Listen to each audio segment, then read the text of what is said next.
దేవుడు అన్ని దేవుళ్ళే చూడాలి కానీ చాలా ఒక రోజు మొత్తం పడుతుంది కానీ మేము పైకి ఎక్కలేదు అసలు.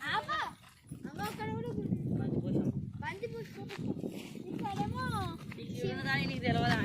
రాజదేవుడు శివుడు.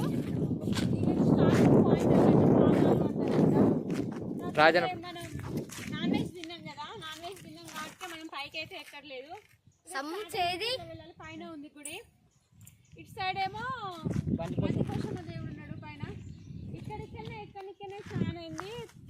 ఒక 10 మంది దేవుళ్ళు అయితే ఉన్నారు ఇక్కడ. చాలా బాగుంటుంది. ఇవన్నీ చూస్తానికి ఒక రోజు పడుతుంది. కాకపోతే మేము పైకి వెళ్ళట్లేదు ఎందుకంటే నాన్ వెజ్ తిన్నాం కనుక పైకి అయితే వెళ్ళట్లేదు. ఇక్కడ చూడండి లొకేషన్ మాత్రం ఎంత బాగుందో, చాలా బాగుంది అసలుకి. ఇక్కడికి వస్తే అసలు ఇంటికి వెళ్ళాలని కూడా ఉండదు, అంత బాగుంది. చాలా టైం పాస్ అయిపోతుంది. చూడండి ఎంత బాగున్నాయి, ఎల్లో కలర్ల పూలు చాలా బాగున్నాయి. మా వాళ్ళు అయితే తెంపారు, గిఫ్ట్ లాగా ఇస్తారు మా తమ్ముడు అయితే నాకు ఇది. ఓకేనా ఫ్రెండ్స్, బాయ్. మరి చూడండి అసలు ఇక్కడ నుంచి వెళ్ళాలనిపించట్లేదు, మస్తు అసలు టైమే తెలియట్లేదు, అంత బాగుంది అసలుకి. చాలా బాగుంటుంది. వనభోజనాలకు కూడా ఇటు సైడ్ ఇక్కడికి వస్తారు అంతా. మేము మా నాని వాళ్ళ ఇంటికి వచ్చిన ప్రతిసారి ఇక్కడికైతే ఒకసారి వచ్చి చూసిపోతాం, అంత బాగుంటుంది. ఓకేనా ఫ్రెండ్స్, బాయ్ మరి.